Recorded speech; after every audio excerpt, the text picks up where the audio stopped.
All right, what is going on, everybody? Back with another video for you guys here today, talking a little bit about how to do a little bit of additional research for your NBA DFS lineups, add a little bit of value to your NBA process, maybe by adjusting projections, other things like that based on your own independent research that you're doing into the slate.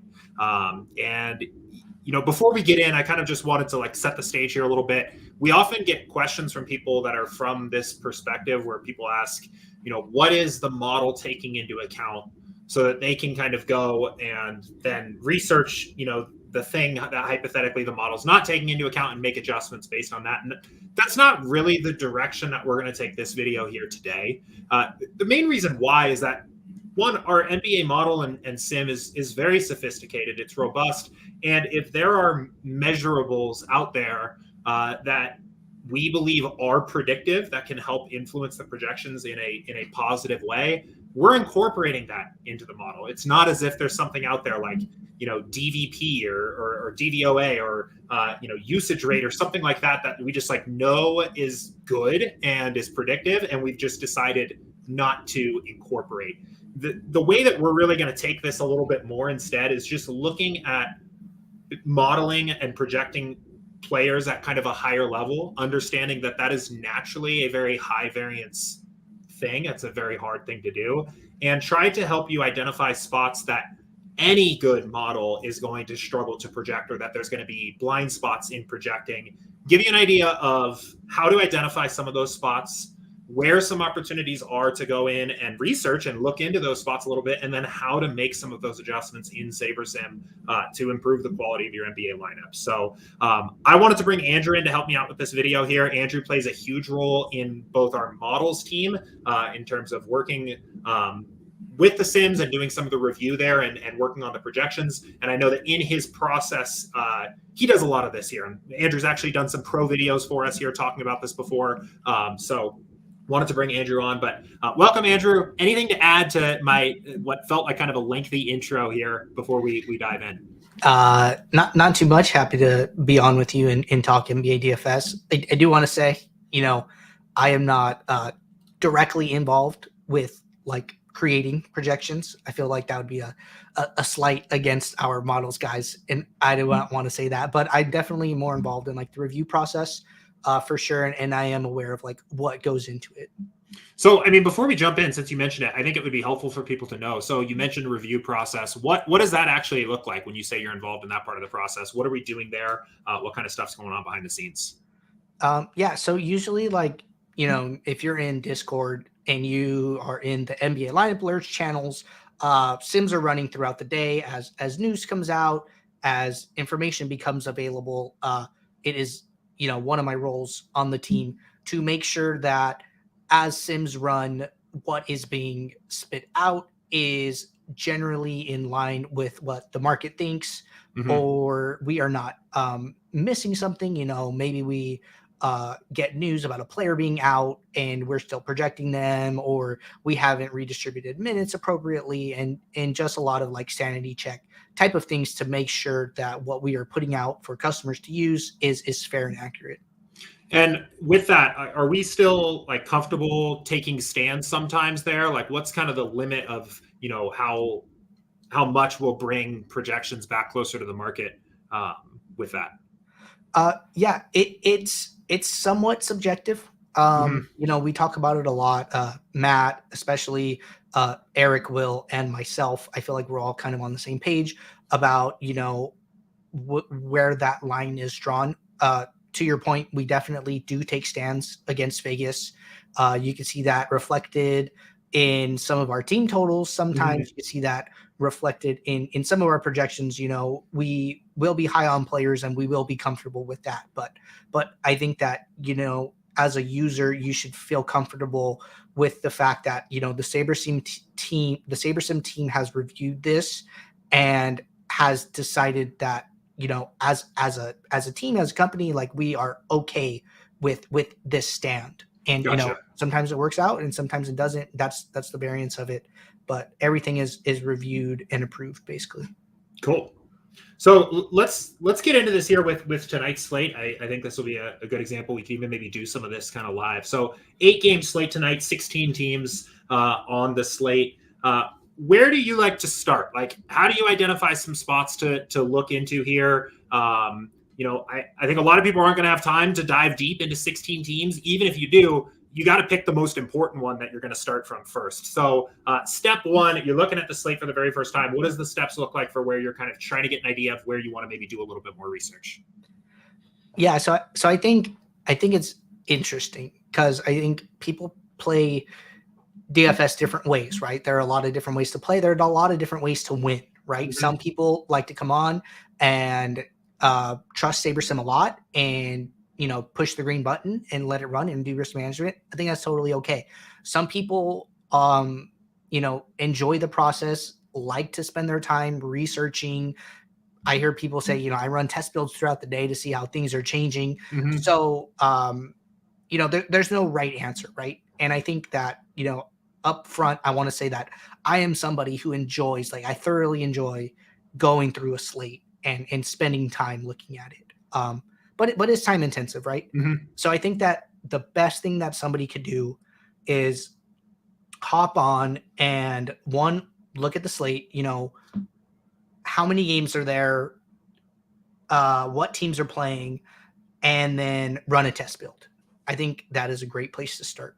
What that's going to do is you're basically going to tell SaberSim, like, okay, SaberSim, tell me what you're thinking tonight. Give me some ideas about how you think we should approach the slate. And through exposures, through team stacks, by looking at ownership and value, you can get some of those ideas just from running a test build. I think it's a great way to start. So right off the bat, so we run the test build, which is basically the way I've always kind of defined that is a default build, default settings, default projections for the contest that you're kind of targeting here to play, basically. Or if you're playing Right. the profit plan of contests, something kind of in the middle, just getting an idea of like what makes sense. So you said you're looking really at like what players are you getting heavy exposure to? What else are you interested in here? Yeah, so really quickly on like the test build thing, I do think that you should run a test build to start, as we say, a test build default settings, as opposed to like what we would refer to as a research build, which is where you're trying to find more of the optimals. I'm not really looking for that at this moment. I'm just trying to get a feel for the slate and let SaberSim guide me as to where my time is best spent doing more research. So right off the bat here, a couple things I'm looking at. I'm probably sorting by ownership. Okay. So who are the highest owned guys here? Going to make some notes, right? So it looks like, potentially some really high ownership on these low salary guys on Phoenix. So I'm just going to make some notes here. And I'm just going to open up a Google Doc here real quickly. Yeah, perfect. Just literally to take notes here. And this is, when I've spent time researching slates and stuff like this, I do this too. So Phoenix value seems to be highly owned. I'll let you just talk at me and I'll take notes here. Okay. Yeah, no problem. So the Zach Levine one is interesting just because I was checking in. I think there's some uncertainty around DeMar DeRozan. So like, I'm just going to make sure, see if he's okay. So he's doubtful. Yep. So probably unlikely to play. The DeRozan chalk is coming from a good place. It looks like SaberSim wants to kind of go elsewhere. So that's a little interesting, but really I'm only looking at like the top like 5 owned guys. Okay. And then just kind of go from there. I would probably sort by value as well. Okay. So where is the value tonight, right? And what is the ownership of the value? Kind of interesting that Biyombo and Noel are sub 20%. And then you see Washington, at like almost 60% ownership at a lesser value, right? So Kobe White looks pretty interesting, sub 10% ownership with DeRozan out like we just saw, so maybe SaberSim thinks, maybe Levine's not the play, maybe Washington is as a little sneakier, a little less salary. So these are things that I'm kind of just like keeping in my mind. So I'd probably write down Kobe White as somebody to look into here. Yeah, and I think that point about Levine is interesting, right? You can almost kind of see the game script playing out here where you're getting like that direct leverage off of Levine by getting to somebody like Kobe White instead here, both who's another player that's going to benefit from DeRozan being out, at least in theory. So, right. Totally agree with you. Yeah, I'm going to also add, you mentioned Biyombo and Noel.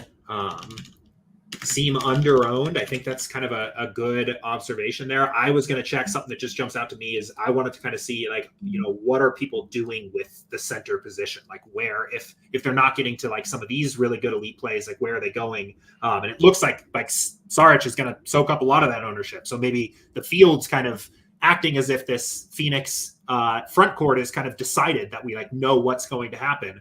And maybe it really isn't so much, right? I mean, we had some uncertainty with that even last night with Landale and Biyombo. And yeah, really interesting, to see zero Dario in our top 20 lineups. Like that is really interesting. There was a lot of uncertainty last night. That's one of the great things from like, we talk about being consistent, playing day after day, getting unique lineups in. You can remember some of these things, right? Yesterday was like really strange. Landale was pronounced starting, and then after lock, Biyombo ends up starting, and then Saric ends up having like a really good game, right? So those are three players that all play the same position, and maybe there's some recency bias happening here, right? Maybe that's something that we want to avoid. That's kind of what SaberSim is telling us. So just food for thought there. Lastly, probably sorted my leverage. Cool. Okay, maybe we do have Saric here. I thought. Yeah, so we're actually getting to a lot of Saric. Oh, okay. Yeah. I thought I saw him at 0% in the last screen. Maybe I was looking at something different. I think what it was. Oh, we had none of him in the center. In the center spot, yeah. Gotcha.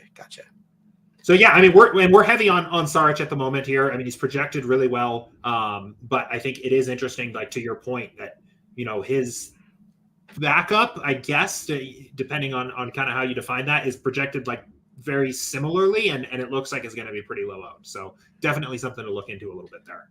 Right, for sure. So then lastly, I'd say the only other thing I really want to look at is leverage, right? And some of these names we're already talking about: Saric, Washington, Sabonis, Giannis. I think these are going to be like the pay up options. Yep. Getting to some of this lower value.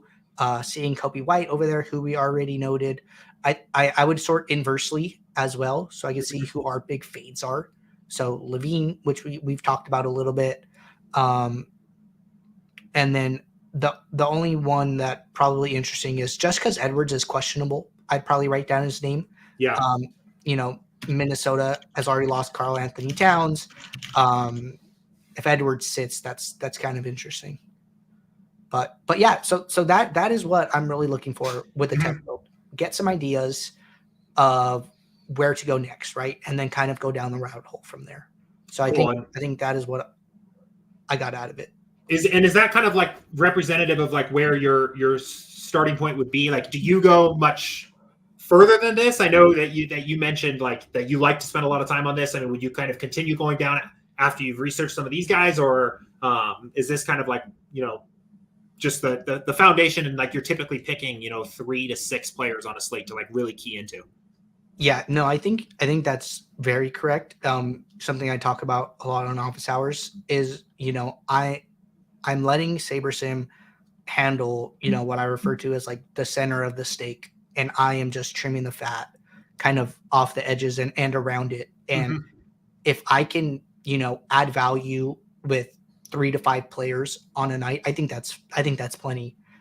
And that's all I'm really looking to do. Perfect. Cool. So we've run the test build. We've taken some notes. I'm starting to get an idea of like what the slate might look like, maybe some options here. What's next? Where are we going to go look at to maybe make some changes, to take some stands here? Where's the research process go to from here?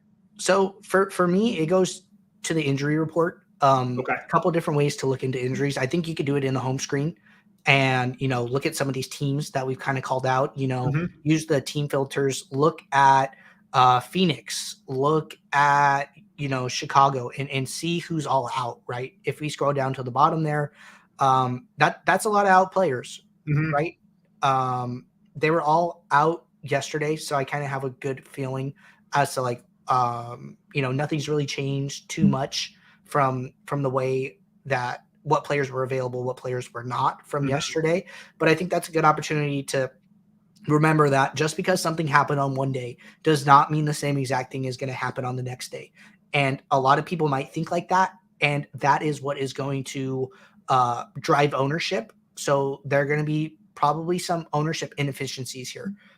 The Dario one is really interesting. You know, I don't want to give any hard and fast rules, but that is somebody I'm really looking at to figure out if I really do think he is worth that ownership. And I think, I mean, for context, especially if you're watching this, we're recording this here in January. If you're watching in March or something like that, Dario Saric went off last night, right? Similar situation. I don't know. I don't remember if he started, but like clearly hit value, had a great game. He started, yeah. Okay, yeah. So like part of kind of what's going on here, I think, with that projection is the over reaction, I guess, to that here. One thing I was going to add too, with the injuries, I think looking at it this way is great, getting an idea of who's out. If you're not like very familiar with the NBA just in general, I think looking at the salaries here actually can be kind of useful. The DraftKings, although there are salary inefficiencies on every slate, they're trying to basically project player performance with their salaries. So you can almost kind of approximate like how much like player value is left available for the players that are playing based on the salary that is like off the court. That's a great point. Like if you don't know, we get questions all the time from people that are like, hey, been playing NFL all season.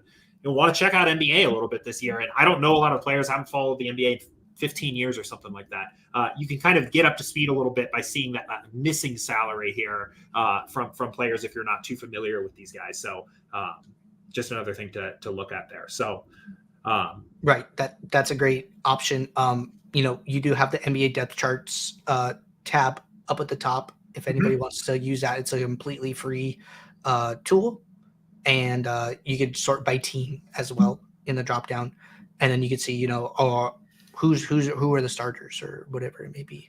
So what's useful here? I know you'd give me. I would say cross checking. Okay. Looking at the out players on that SaberSim sheet, maybe you're not that good with the salaries. I think that is a great option though. These, like, you have 3 guys over 7K, right? So they're probably starters. You can go and check that, right? And then you can see next man up, or start crossing guys off the list and see who's left, right? So I think that's interesting. So between looking into these injury reports here in the app, starting to look kind of at the depth charts, what are you hoping to like get out of this? What kind of data point do you want as in terms of the way it's like influencing the way that you're ultimately going to like make adjustments? Yeah. So, disclaimer, like I'm pretty exploitative player in NBA. I'm really looking for situations that are inherently hard to model or have not happened really very often, right? If the Lakers were on the slate and LeBron is sitting, I'm probably not that worried about it. There's been so many instances where he sat, where he rested. I feel like most projection systems can handle that really well, right? But then when you get a situation where a guy is off the court for the first time, and you can assume models are really good, and you can assume the best you can, right? But in my opinion, it'll usually be like kind of a safe assumption. Maybe you want to play exploitatively and take a shot. And I feel like the odds that you're going to be right are a little higher when the situation is more uncertain. So that's what I'm looking for. So a couple questions there. So how would you go about kind of figuring out if a situation has happened before? Like maybe you're checking. And I know if you're studying this every single night, following every game really closely, like you'll probably have an intuitive like, oh, this guy's out. This is brand new. This hasn't happened this season. But if you didn't have that, like, how would you go about researching to figure out if this is like a new situation or if this has happened quite a bit throughout the season? So I that's a good question. I think the best one for us to look into tonight is probably the Chicago one. Okay. So what I would do is I would probably first step go to Basketball Reference, which we have up at the top, and then just search for DeMar DeRozan. Okay. And while I'm doing this, I'll mention we've got a couple different resources at the top here. I'll pop all of these into the description of this video on YouTube here. So just links to make it super easy so you guys can find all this stuff yourself. But okay, so we've got DeMar DeRozan pulled up So on I would go Basketball over Reference. those game logs. Yep. And then this year. Okay. And then one, I would see how many times he's been inactive, how many games he's missed. It actually looks like is this the whole thing? Wow. So he hasn't missed a game the entire season. This is a great spot for us tonight. Okay. So good day to record the video. Hasn't missed a game all year, right? So that's definitely something I want to target now. It does make it a little interesting that he's doubtful, right? And they are like the first game on the slate. So there's no kind of late swap opportunity here. There's no it's fairly certain he's not going to play, right? So now it just comes down to a matter of being right as opposed to like building in late swap leverage. But we could talk about that some other time. So secondly, I want to know who else is out on the team, right? Okay. It doesn't look like anybody major is out. All min price guys, Javonte Green, Lonzo Ball hasn't played a game all year, and Tony Bradley. So nothing crazy going on there. And then from this point, really what I'm trying to do with these situations is create a story that makes sense. And if the story does not make sense, then that's a big red flag for me. And it doesn't have to take very long. You don't have to take very long to do this. So in this situation, the story to me is that, okay, DeRozan is out. Who is playing now? Kobe White looks like he's a higher value. Maybe Alex Caruso, just sorting by value here. And then our highest projected plays are Vucevic and Levine. If I were to jump over to the depth charts again, and then just pull up Chicago here, who backs up DeRozan? So it's not technically almost no one Kobe here. White, right? Yeah. So who are they going to? And they're basically saying that it's going to be kind of a mix. Caruso and Dosunmu are going to play, and then Kobe White is going to play a little more, right? So okay, kind of interesting looking at the depth charts versus the value. Maybe I go over to Popcorn Machine now. Okay. And then I go to Popcorn Machine. I'm going to go to the last game that Chicago played.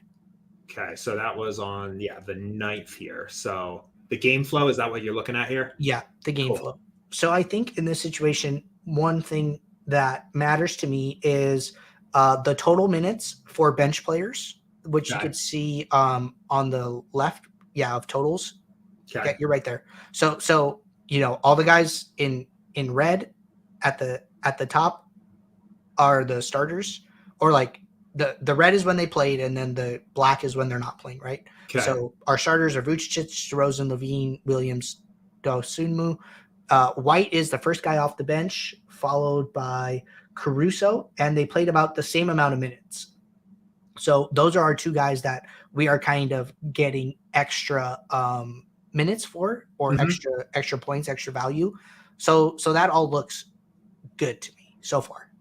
I would probably do this like a couple games, but just for the sake of the video, I'm just going to do the one. Well, and I think DeRozan got hurt in this game, so I don't even think there's more, unless I misunderstood. There's not even another example of where DeRozan was out here. So so it looks like you can even see this right halfway through the third, he comes out of the game for whatever reason, and then Kobe White comes in.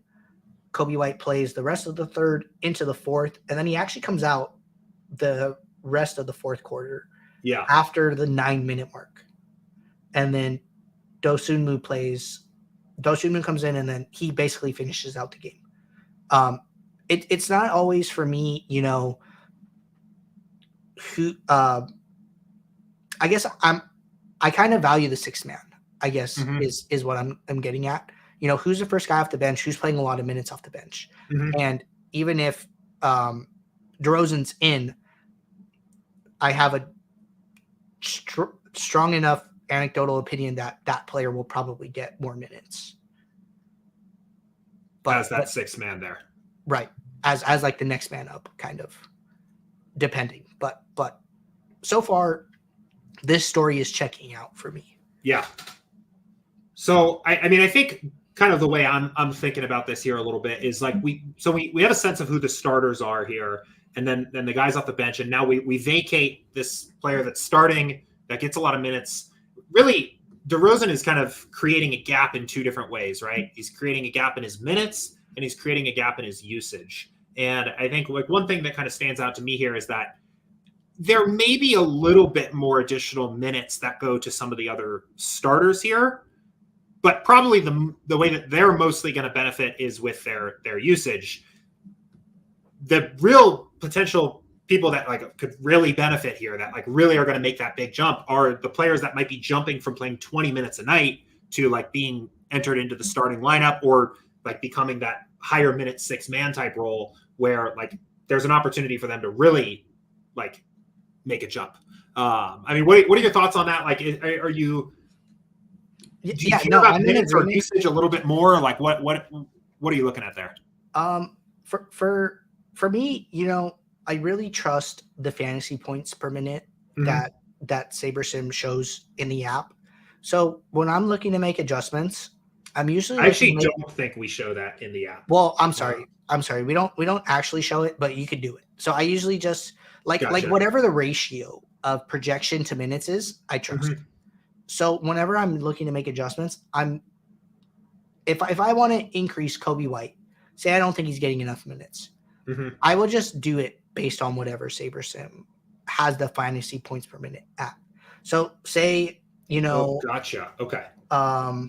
I'm trying to look at somebody who's like a 1-for-1, but nobody's really like a 1-for-1. That's fine. I mean, we can just do. I think it's maybe even more useful here to just like do this here. So when you're saying fantasy points per minute, you're literally saying like fantasy points divided by minutes. So for Kobe White, it's 22.27. Oops, 22.27 divided by we have him at 26.83. So we're saying he's roughly scoring 0.83 fantasy points per minute.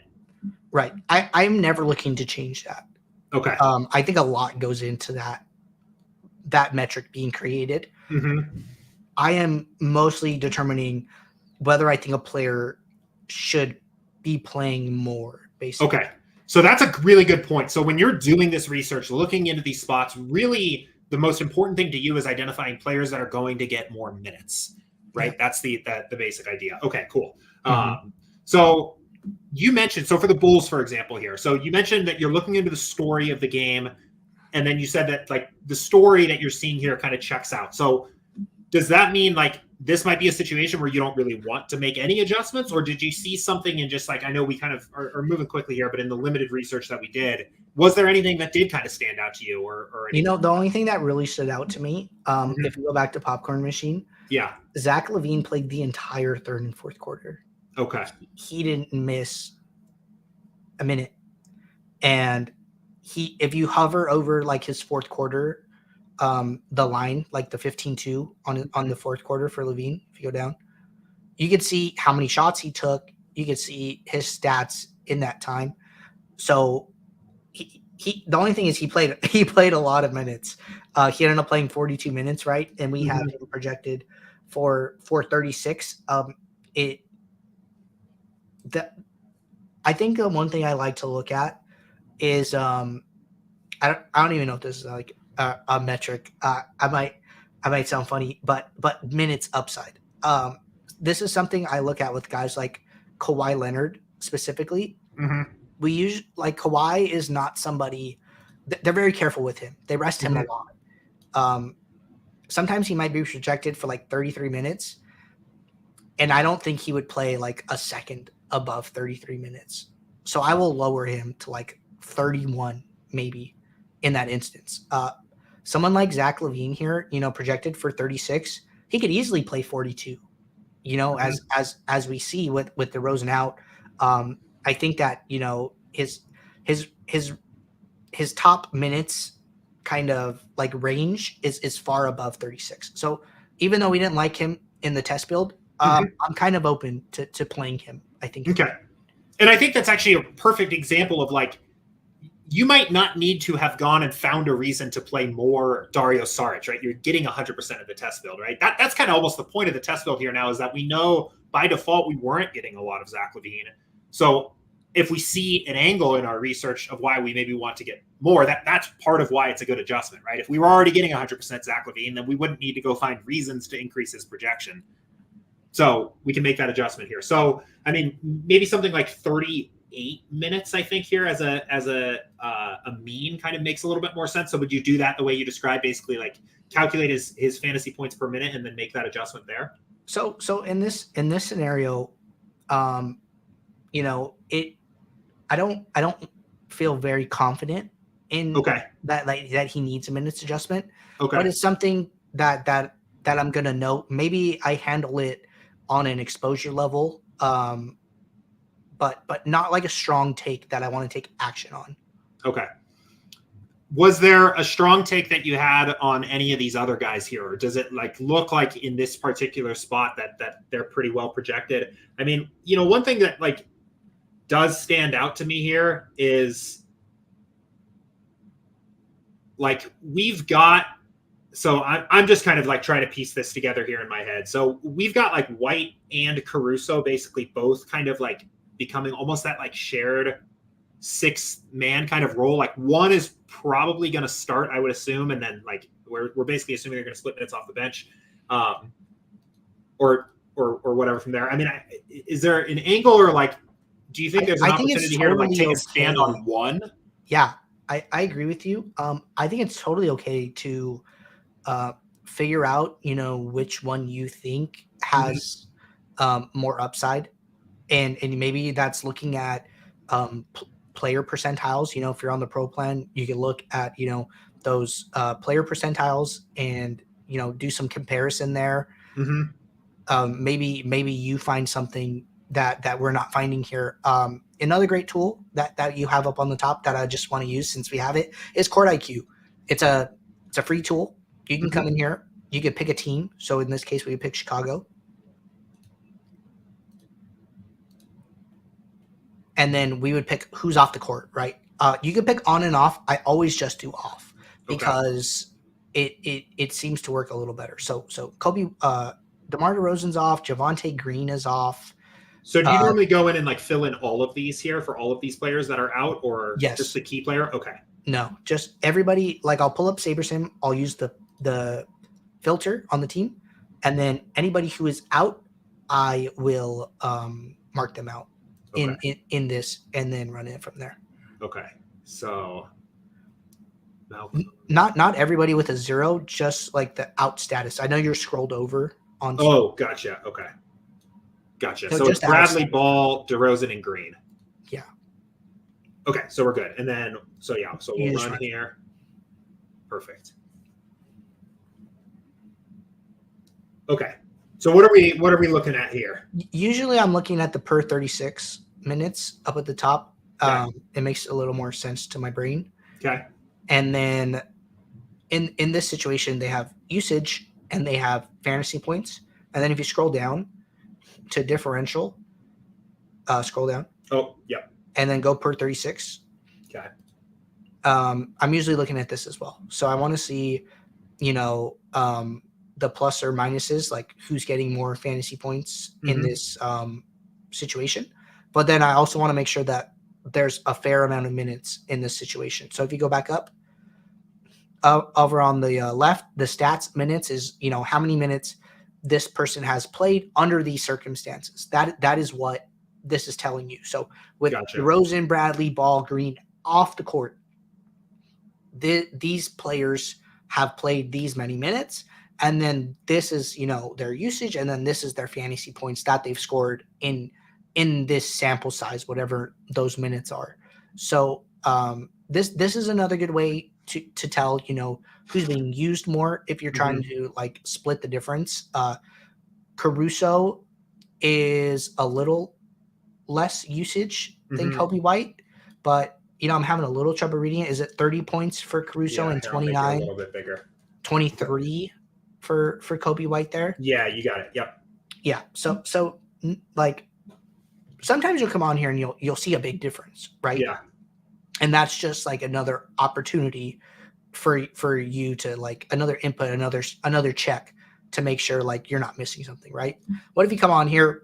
What if Kobe White's usage was close to Levine's, and what if his fantasy points per 36 was much higher, right? Maybe that tells you like maybe I want to take a shot on Kobe White as opposed to Caruso in that instance. We're not seeing that, but that is something I'm looking for. So, I mean, honestly, to me, in this particular spot, it actually kind of seems like this is something that I would say SaberSim is doing pretty well at handling here. I mean, I think, somebody could watch this video and come to a little bit of a different conclusion there. Like, I think there is an argument that Kobe White may well, obviously we don't have the starting lineup yet, but I think there's an argument to be made that Kobe White may slide into the starting lineup there and actually end up playing like a noticeable more minutes than Caruso will. And we kind of have them, I would say, like more like neck and like actually literally neck and neck there. So I think pending the starting lineup here, I think there's an argument that maybe Kobe White does get a little bit of a boost, but we already have him as a higher fantasy point per minute guy. Maybe there's not really an adjustment that needs to be made here. We noted Zach Levine, potentially some minutes upside, which you said that's a made up term. I think that's actually like a great term. I think Max has talked about that a little bit as well. Like, especially we talk about that a lot in the playoffs, right? Like how high can the minutes actually get for some of these guys here in a game that they potentially have to win? So I think that's a good point. But I mean, on the Bulls, like in particular, is there anything that like combining these different things that we've looked at that does kind of jump out to you here that you'd want to make an adjustment on? Because I think if not, I'd kind of like to take a little bit of time and look at the Suns quickly here as well to see if we can find a spot that we want to make some changes. To be honest, I think SaberSim is handling this situation greatly. Okay. And I would move on. Okay, cool. This process usually goes by a little faster, when we're not talking about it. I'm trying to run through it, look at this team, look at that team. But this is, the analysis that I'm doing. And then these are the reasons why. But I'm doing this, on the few teams that I think are worth my time. And I think there's still a lesson here as well of, one, not every spot you look into needs to elicit a change to the projections. And two, this would be a good spot. We still spent like a chunk of time, 20 minutes talking about this particular team in this particular spot. We've learned something about this. It's probably a game that I'm like actually on the back end of the slate going to actually go back in and look at, and like probably we'll look at the popcorn machine tomorrow too, and kind of see like, were we right? Were we wrong? Like, how were we wrong?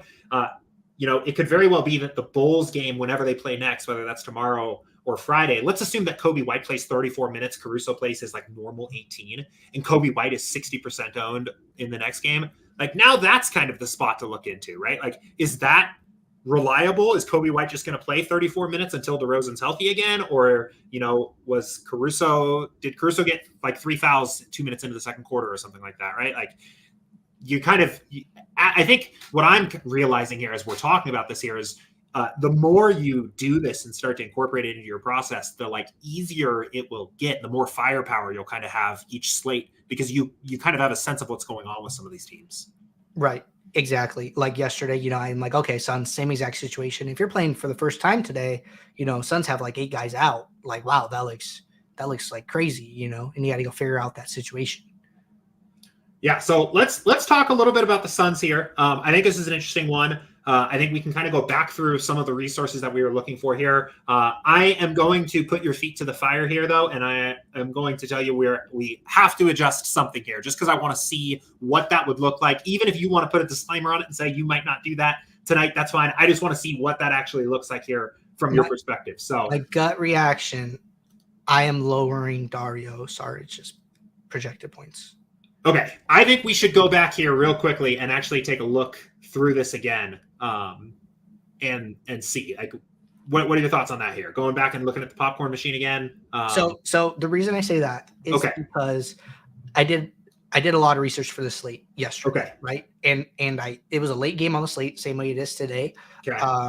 The conclusion that I had come up with based on the starting lineup coming out was that I liked. Out of the 3 centers, I liked Landale the most because and he was starting. Biyombo he didn't play like the last 2 games at all. He was healthy, he was available, didn't make it into the starting lineup. It was the Suns have been dealing with injuries throughout most of December. Mhm. Booker's been hurt a lot. Ayton's missed some games. Paul's missed some games on and off. It's been kind of a revolving door. They don't know who to start. They've started Landale. They've started Okogie. They've started Wainwright, I believe. Damian Lee has started. It's been very, very uncertain out of, Bridges, Craig, and then some of the guys that are hurt. Those are like their go-to guys. Other than that, it's kind of been this revolving door. Okay. I thought Landale had the best chance of playing a lot yesterday, and then he gets pronounced as actually not starting after lock. So like that kind of hurt. But I just Sarge just started a couple games already, and I just didn't think he was a phenomenal play. I think yesterday was like a 99th percentile outcome for him based on, range of outcomes and the actual amount of points that he scored. If I were just hover over to yesterday right here, you could always check this in SaberSim, right? We have the actuals. You could go back to yesterday's slate and see what somebody scored, right? So just looking here, Saric scored 41 points, and we had his 99th percentile outcome at 42 points. So really was like top of the range for him. I think that leads to a lot of recency bias, and I think that people will just jam him in today. So I think 51% ownership is so high, or 48. We've came down a little bit, but that feels like a lot for him. So we're going to make an adjustment there. Are you still kind of thinking about this here from a minutes perspective? Like, we're adjusting some minutes down from Saric and we're like reassigning those minutes then to somebody else? Or is this like really just, I'm exploiting the field and like, I think I just want to be lower on Saric. Like, what are you thinking there? So that's a good question, right? It depends what you're doing it for, right? Okay. If you do your research and you come to the determination that, you know what, I think Saric played more because he was doing well and continued to play more. Mm-hmm. One thing that, I play basketball almost every day. Mm-hmm. One thing that I have noticed throughout the year is that sometimes I will have a take and it doesn't work out right away. And then say like the same situation happens the next night. And maybe what I thought was going to happen the first night happens the second night. Mm-hmm. It's happened a couple of times to me. It's really frustrating, but I think that, if you do research and you're very convicted about it, don't be so quick to let your opinions go. Mm-hmm. Sports are inherently very variant, and you might have been onto something and it just didn't work out that one day, but that doesn't mean the research you did wasn't sound the first time around. So, you could come at this from a couple different angles. You could say, one, I think that who's the lowest minutes here? So Biyombo is the lowest minutes. Maybe you say, you know what? I don't have strong opinions about any of them, and I think all of their upside usage talent is the same. Maybe you don't you want to be even to all of them. So maybe you say, you know what, let's put them all, you add up all their minutes, 26, 24, approximately 22, and you put them all the same. You put them all at 24 minutes and adjust the projections that way. Oh, I'm actually going to do this real quick here. Okay, I'm just going to keep talking while you keep going. So that's one way to think about it, right? If that's the way you're thinking, maybe you're saying, you know what, I think that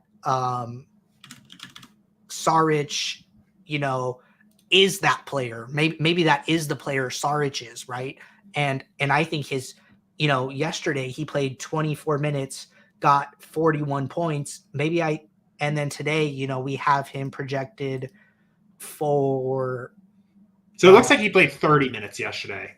Oh, okay. I'm sorry. That was just his projection so he played 30 minutes. He scored 41 fantasy points. And then today we have him projected for about 1 fantasy point per minute, a little less than that. If you go back to today, we have him at 27 fantasy points and then 28 minutes. Maybe you're like, you know what? I think his fantasy points per minute is too low now. And then in that sense, you're not worried about his minutes. You're thinking more along the lines of production. Gotcha. So you're just increasing his point his point projection, but you're not taking minutes away from anybody. You're just saying that I think, his production is going to come at a faster rate than what is shown here, right? So depending on the reason for the change will usually depend if I take some minutes from one guy, give them to another, or I just think that, maybe I use court IQ and I look at his points per 36, and maybe it's a lot higher than what we're kind of showing in the app.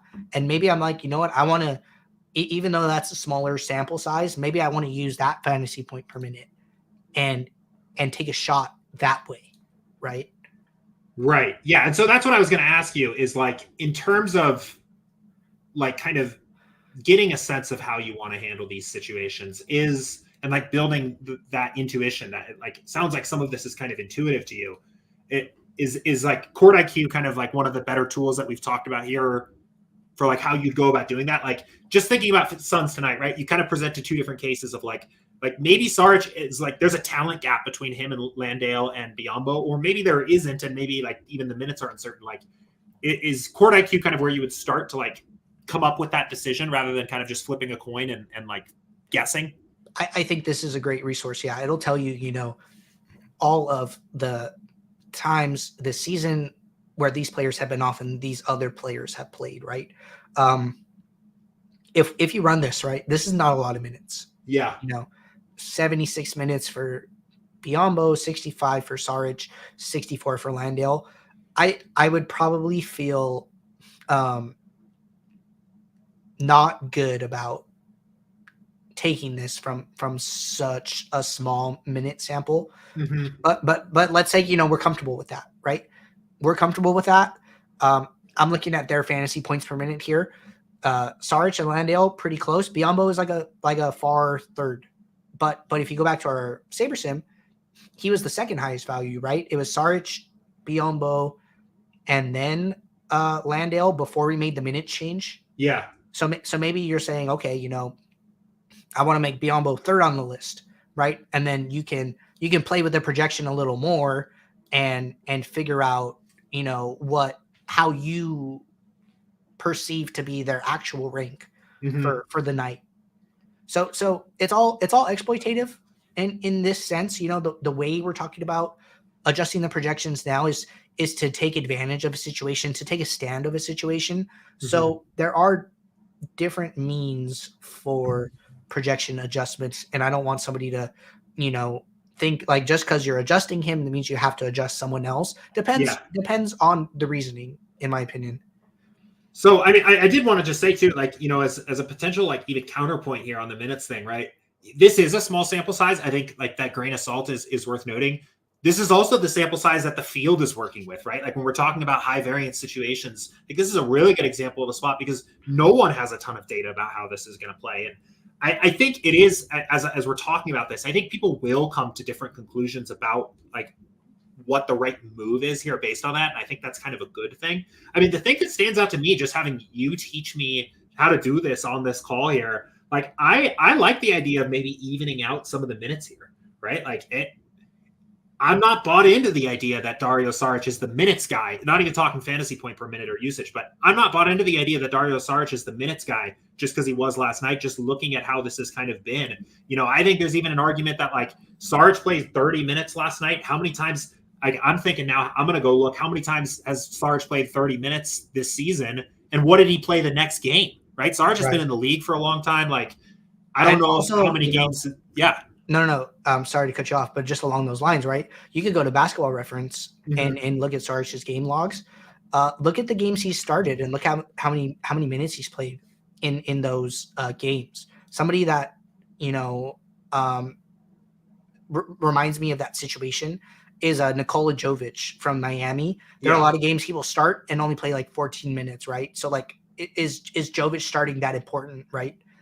Yeah, I mean, look at this, right? Like started against Cleveland, 26 minutes, and then we go back here, 18 minutes in a start, 21 minutes in a start, 20 minutes and 1 minutes in a start. Right. I mean, he hit a minutes high by a ton last night, basically. I agree with you, right? So what do you want to do? Like, do you want to stay with that 26, or do you think that he can get to 30 again? Like what direction do you want to go? And that is somebody's choice to make, right? For me, I would drop his minutes and believe that 30 is his upside minutes. I don't think that 28.36 is his average to me. 21, 18, 26, and then all of a sudden 30, and then we have him at 28 minutes. Feels a little high to me. Feels a little uncertain, I guess.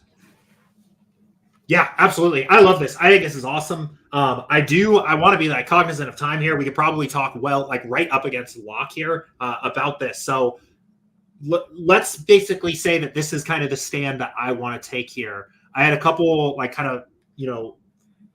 follow-up questions here. So how does the inevitable starting lineup then ultimately affect this for you?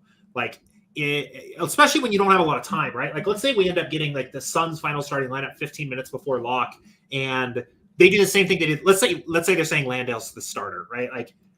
Or actually for this example, let's say they're saying Biyombo is starting at the center and Saric is starting at the 4, right? Like kind of something similar to what they did last night. Would that then affect what you have done, your research up to this point? How would you maybe do a little bit more in that last little bit of time you have before late swapping? What does that process look like of adjusting after the starting lineups are coming out? Good question. So a couple things, one, it depends what game this is, right? If we were talking about, a game at a maybe they're in the Milwaukee slot, right? Mm-hmm. Still a lot of games after the fact. It's harder when they're last game of the night, right? Just because there are less available positions and roster positions. So I think that, in a situation like this, I've looked into the situation a lot. I think this is my opinion. You can tell me if you think differently. So we've spent a good amount of time here researching, getting a feel for how this is going to work. Mm-hmm. If we make all their minutes the same, and then only 1 or 2 of them will probably start, I'm going to feel comfortable with that, regardless of whatever 2 it is, because it seems to be this kind of ebb and flow. How is someone playing? I'm not going to let that affect me too much. If it was Chicago, for instance, and say Chicago, lineup comes out 10 minutes before lock, Alex Caruso is starting ahead of Kobe White. What do you do in that situation, right? That gets a little funny. Yeah. For the most part, I would probably default to trusting SaberSim, especially when I'm in a bind. When I don't know, I just trust SaberSim. Gotcha. That makes sense. I think it's a good point. And I'll add on to that, I think one thing that comes to mind to me is how much does it change the status quo? Let's say we went through, so we adjusted the Suns, right? And we've made this change. We're under on Saric. We boosted Landale. We're kind of basically even with SaberSim on Biyombo, just for example. And let's say we get to 7:45 my time and it's Saric and Biyombo starting, right? That was basically what was expected to happen. So I don't think I'm going to throw my research out the window, because I kind of researched with that context, right? And if the field was already going to be very heavy on Saric, the field expected him to start, I don't feel the need to make a big change. But let's say, one team that we didn't really, let me look here. I was trying to see if there's another team with injury news that's in the middle of the slate that we didn't really talk about. I think when you're ready to get to the post build, I had some thoughts. Okay, yeah, let's just do that. I guess I'll wrap up my point by saying I think how I would adjust. I think defaulting to SaberSim is a really good idea if you're really unsure, if you're in a time crunch. But is the new information you have from the starting lineup, does that actually change the priors that the field had about the slate? And if it doesn't, then it's probably not going to change my priors about what I wanted to do. If it does, then I think I'd be a little bit more interested in re-looking at it. So anyway, re-ran the build. We've got some updates. I assume we just got some news as well, because Denny's here now popping at 7x value, 18. Actually, as a matter of fact, let's see. I assume we got something here. Maybe not. That's interesting. I don't know. We don't have to get into that here. So That's go ahead. questionable. Talk me through it here. So Porzingis got ruled out, by the way. Gotcha. That's what it was. So we have Washington value here now as well. Yeah, Porzingis and Gafford. Gotcha. Both out. Okay. So, but getting back to this, right? Yeah. What do I do at this point? Me personally, the way I like to do it is I like to adjust, the projections like we just did based on what stands I want to take, what I think is going to happen versus not happen. And I do not boost the player exposures. If I think, one player is better than another and I boost the projections and then I get none of that player, I take that for what it is. Because at that point, the relationship that I'm having with the builder is that, hey, this is what I think. And then this is what I think is going to happen. And then the builder is saying, okay, well, this is what I think you should do. And although we might have liked somebody more, SaberSim evaluated what you thought to get to these exposures. So don't feel bad about what comes out on the other end. So for me, usually I'm kind of building right up to lock. At this point, I'm going in, I'm doing risk management. I'm increasing min uniques. I am deciding what lineup sorting method I want to use. And then at that point, once I get the lineups to just about where I want them, I will do I can check the exposures of the guys that I liked. So usually I just go right in the search bar and then I'll make sure what it looks like. So I'll do, Dario and then see, what we're getting him at. Almost half the field. I'm totally fine with that. Still 30%. That's okay. Landale, Biombo, just do a quick spot check and see what all these guys look like. Maybe that's too much Landale for me. Just from like a risk management standpoint, maybe that's way too much leverage for this situation that I deemed uncertain. I deemed it an uncertain situation. Out of the three, it likes him the most. That's great. But this is just too much leverage for my risk and for my confidence in this situation. And that's the only time I'm really adjusting exposures is on a risk level. So I have heuristics that I use for this, but I'm curious yours. You make that adjustment, and maybe I kind of gave mine up here. How would you go about maybe figuring out how much you wanted for this guy that we're willing to take a stand on? Good question. I'm happy to give mine too. I think you could start.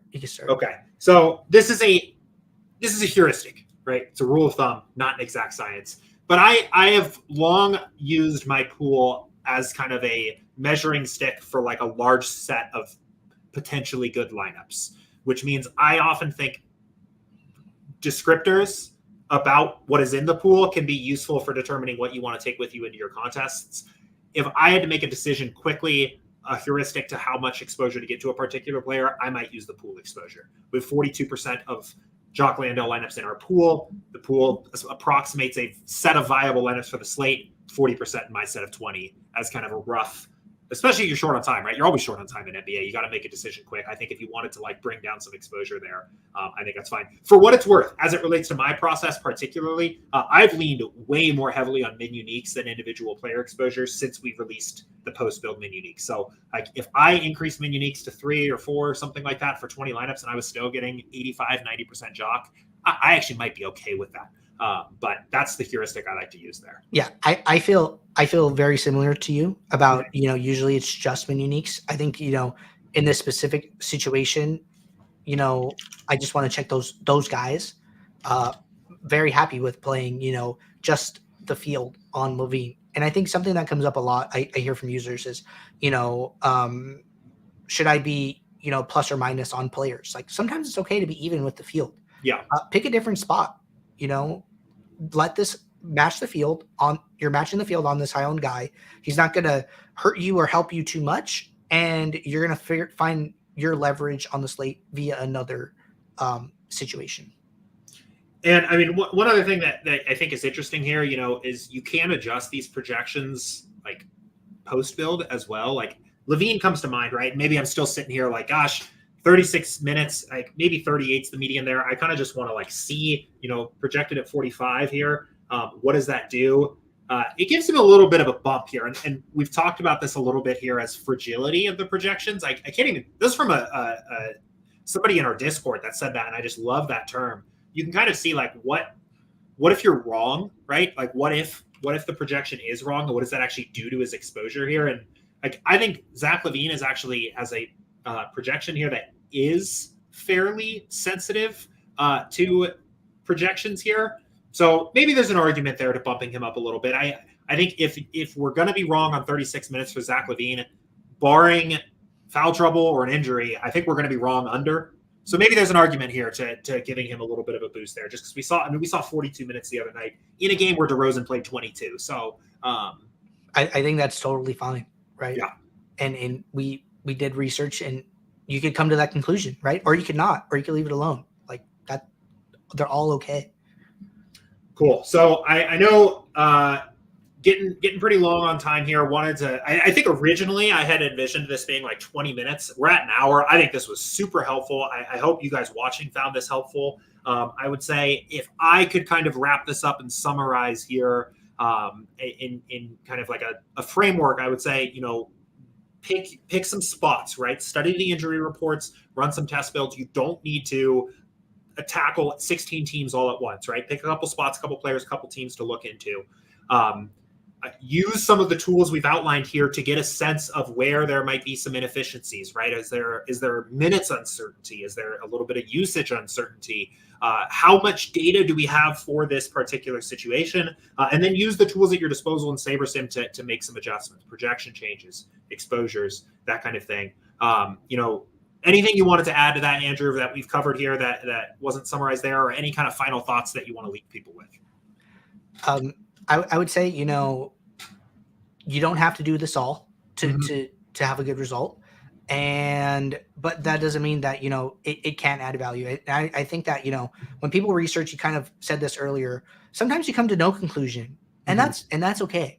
It is not time wasted. It is confirmation that SaberSim is doing the right things for you already. So you didn't waste your time. You don't have to make a change just because you did research.